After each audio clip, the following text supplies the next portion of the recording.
قابیل کا واقعہ۔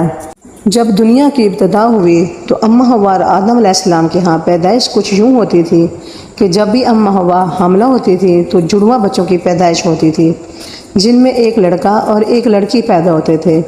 ایک ساتھ پیدا ہونے والے لڑکے اور لڑکی کا نکاح دوسری دفعہ پیدا ہونے والے لڑکے اور لڑکی کے ساتھ کر دیا جاتا تھا، جبکہ ایک ساتھ پیدا ہونے والے لڑکے اور لڑکی کا نکاح حرام قرار دیا جاتا تھا۔ حضرت آدم علیہ السلام کے ہاں دو بیٹے حابیل اور قابیل کی پیدائش ہوئی۔ حابیل کے ساتھ پیدا ہونے والی لڑکی کا نام لیودا تھا اور قابیل کے ساتھ پیدا ہونے والی لڑکی کا نام حلیمہ تھا۔ شریعت کے مطابق حلیمہ قابیل کی بہن تھی۔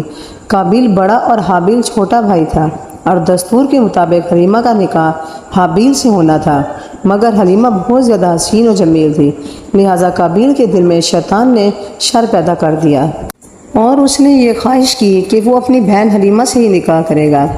قابیل